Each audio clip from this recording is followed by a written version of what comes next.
todo el mundo entre los 55, 60 años de edad va a empezar a perder transparencia del cristalino.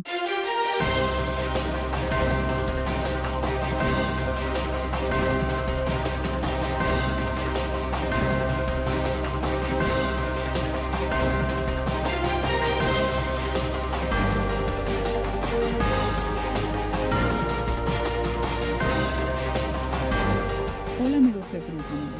Hoy nos acompaña la doctora Claridania García. Ella es oftalmóloga y viene a hablarnos sobre los problemas más comunes en lo que es la visión en la República Dominicana. ¿Cómo se siente, doctora? Hola, muy bien, gracias. Gracias, Cristi, por la invitación. Todo tranquilo. Muchas gracias por asistir. Queremos saber sobre el tema de cataratas.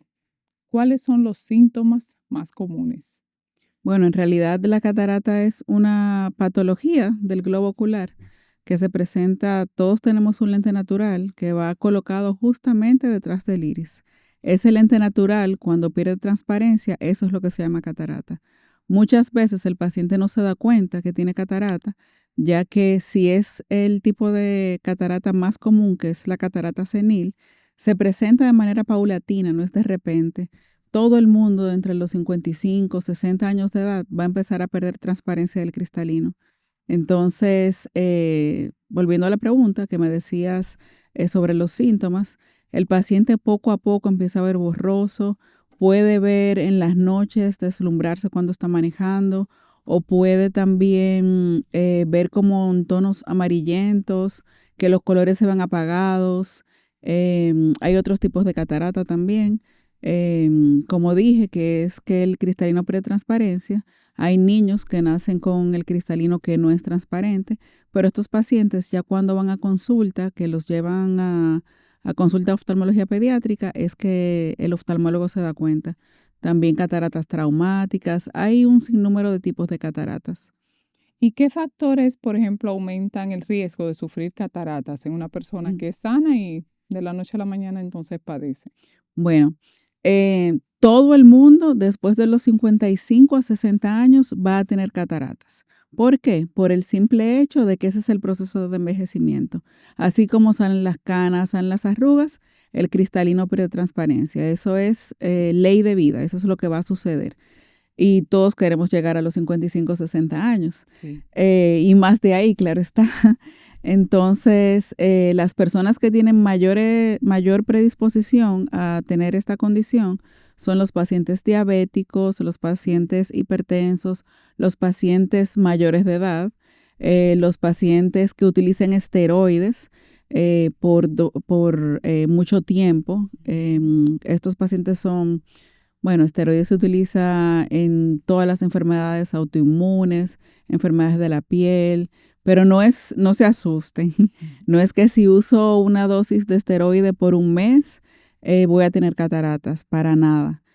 Cuando utilizamos esteroides, depende mucho de la dosis. A dosis alta es que hay probabilidad de que ese esteroide haga que el cristalino pierda transparencia. Entonces, volviendo a la pregunta, fumadores, pacientes que se han expuesto a radiación ultravioleta por mucho tiempo, los pacientes que tienen mayor riesgo de tener traumatismos oculares, ya que las cataratas, la pérdida de transparencia del cristalino puede ser también secundaria a un trauma directamente al globo ocular. Y queremos saber también con relación a los problemas más visuales que son más frecuentes en jóvenes y en adultos que ustedes determinan. Sí, de acuerdo a la edad. Ok, todo el mundo debería tener una consulta normal si tiene más de 15, 20 años. Lo ideal es desde la temprana edad que vaya al oftalmólogo pediatra. En los casos de pacientes prematuros, deben de ir antes del mes de vida. En la edad pediátrica, antes de ir a la escuela como tal, al preescolar.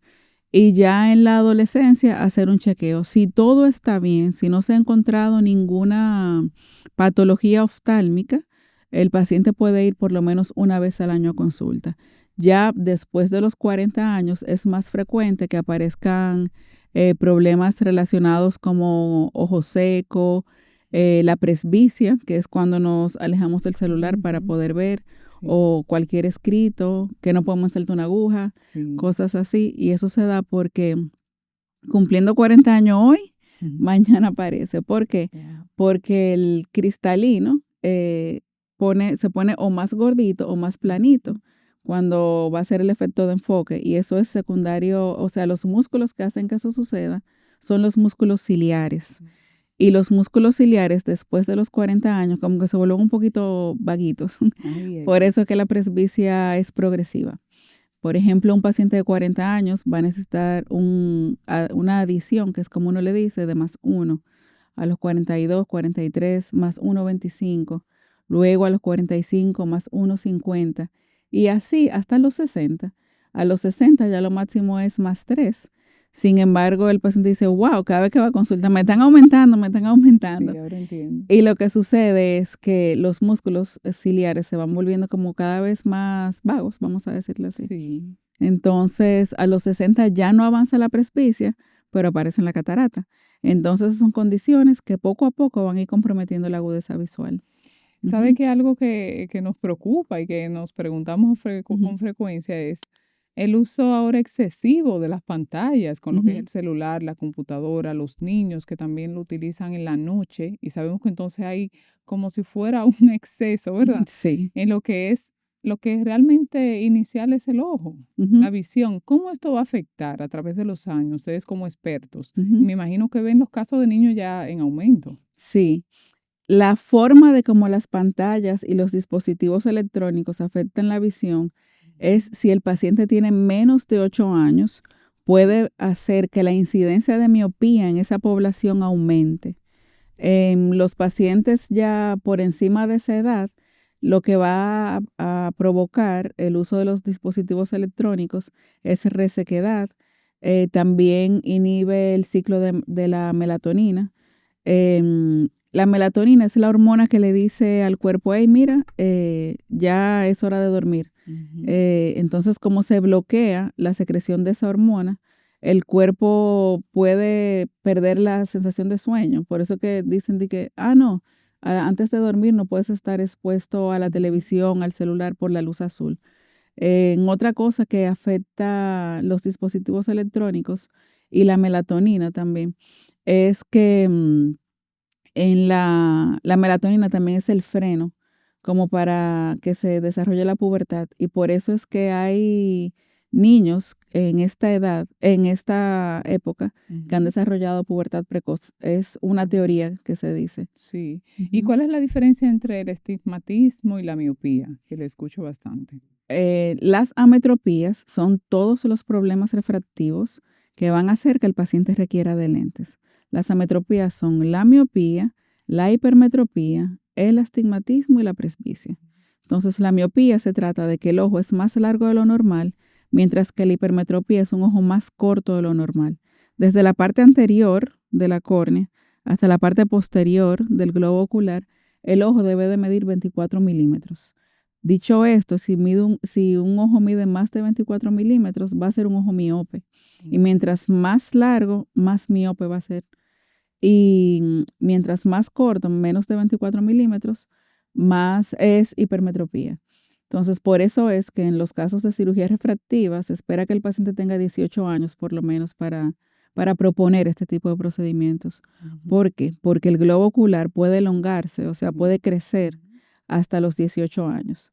Entonces, si el paciente pasa los 18 años y tiene el deseo de dejar de utilizar lentes, tenemos que ver que ya haya una estabilidad refractiva. Estabilidad refractiva es que el grado de miopía no aumente. Y tu pregunta fue cuál es la diferencia Ujú. entre miopía y astigmatismo. Sí. La miopía y la hipermetropía tiene que ver con el largo del globo ocular y también con el poder refractivo de las dos estructuras. El ojo como órgano tiene muchas partes. Entonces, las dos estructuras que tienen mayor poder refractivo son la córnea y el cristalino. Si tenemos una córnea o un cristalino con mayor poder refractivo de lo normal, el paciente va a ser miope. Si tiene menor poder refractivo de lo normal, va a ser hipermétrope. Entonces, la pregunta fue el astigmatismo y la miopía, ¿en qué se diferencian?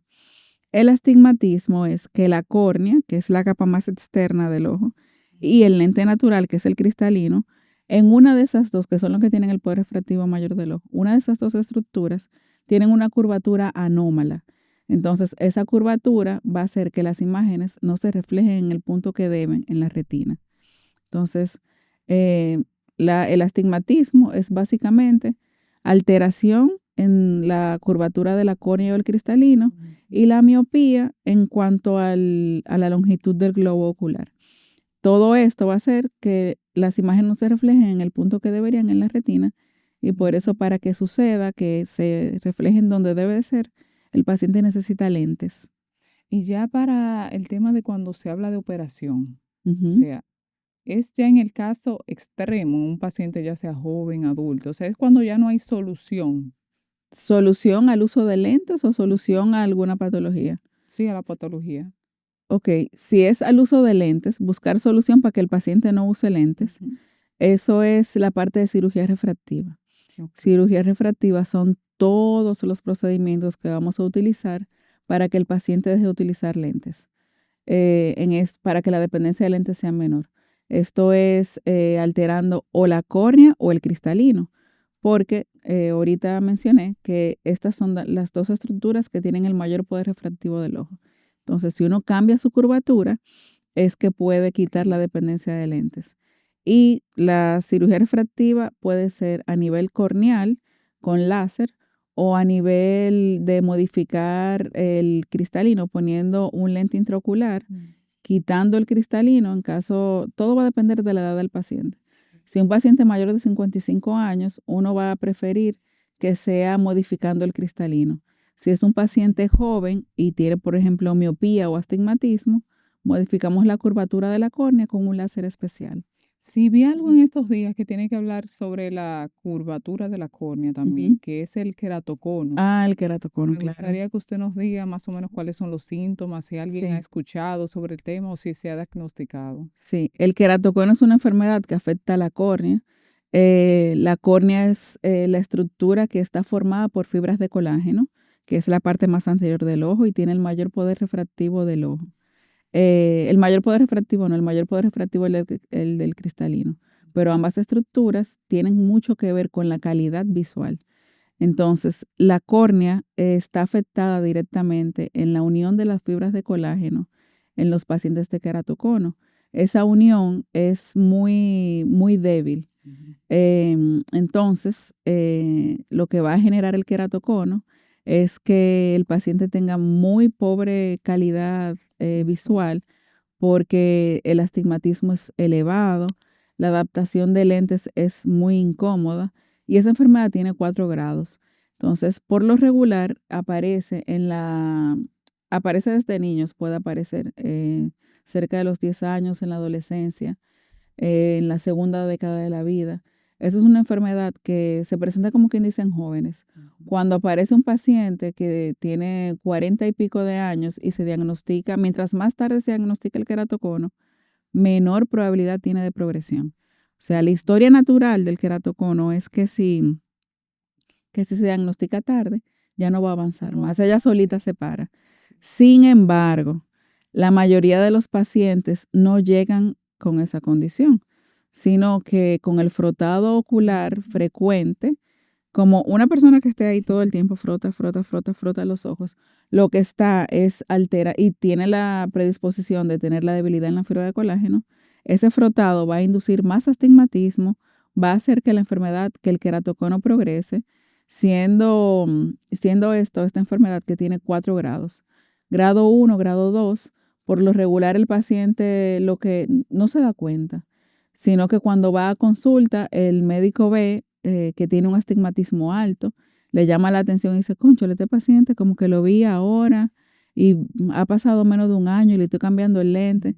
Pero si cuando uno ve que el paciente tiene un astigmatismo alto y no indica el estudio, que es el mapa de la córnea, ahí es que hay casos que pasan desapercibidos, que muchas veces pasa que en pacientes que van a ópticas y se atienden, no tengo nada en contra de las ópticas, Sí, pero sino, como sin embargo, profesional, que a veces lo que hacen es que le están vendiendo un lente sí, solamente claro. y, no, un astigmatismo -2 y Sí, después vuelve en 6 meses, déjame vender el otro lente, astigmatismo -5 y no llama la atención porque no es un médico oftalmólogo que le esté evaluando. Muchas veces son técnicos y no es que está mal, sino que lo que debe de hacer el paciente es ir al oftalmólogo y ya en la óptica es una tienda. Claro. No es que le van a dar un diagnóstico, que le van a decir forma de tratamiento ni nada. Y salud visual no solamente que veas bien. Salud visual es saber que todas las estructuras de los ojos están bien, que la presión intraocular está bien, Sí. que la córnea está bien, que la retina está bien, que los músculos, que todo esté bien. Y eso en una óptica no lo saben hacer. No, eso que usted Entonces, menciona es interesante, que es cuando se sienten como palpitaciones en el ojo. ¿Eso tiene que ver con la presión? palpitaciones como en el párpado. Sí, No, eso es estrés. ok. Eso se llama mioquimia palpebral. Sucede por una contractura involuntaria del orbicular de los párpados y eso es estrés. Oh, Puede excelente. ser también exceso de cafeína, pero para que sea exceso de cafeína es el viaje de café. Sí, Sí, demasiado café. sí, así es. Entonces, ya esa parte del queratocono, la solución Ujú. sería solamente la cirugía.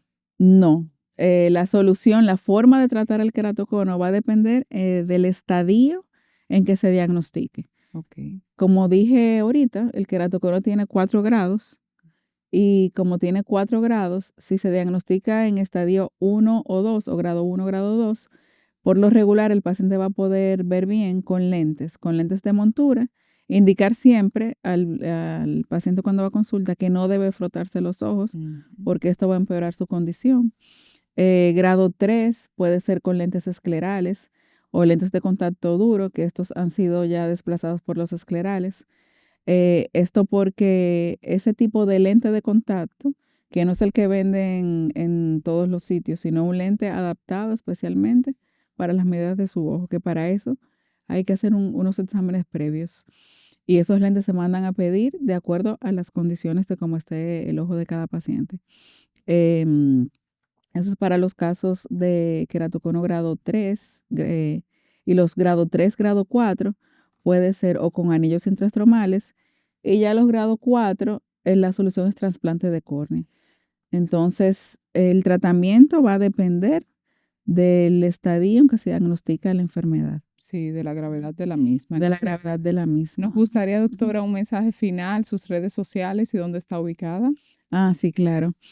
Un mensaje final, salud visual no es solamente ver bien, todo el mundo debería de ir a una consulta oftalmológica. Otro mensajito, nunca se automediquen, porque muchas veces, el ojito se puso rojo, voy a la farmacia, me venden cualquier cosa y me pongo lo que sea. Todas las patologías oculares, lo primero que va a suceder es que el ojo se va a poner rojo. Entonces, por eso uno no debe de automedicarse, porque las gotitas que son para quitar la parte roja, lo único que hace es enmascarar la patología Sí. de base como tal. Entonces, otro mensajito es usar lentes y ver bien. Sí, el exceso de celular también que sabemos, ¿verdad? Que para los padres, bueno, que no es solamente para calmar a los niños, sino hay que ver más allá Sí, en el problema visual que puedan luego padecer. Pues sí. gracias, doctora, por A asistirnos la en su orden. casa y sus Gracias. redes sociales. Oftalmología RD, todo junto. Excelente. Sigan a la doctora, dale me gusta a esta Gracias. entrevista y compartan esta información con sus familiares y amigos. Gracias. Gracias.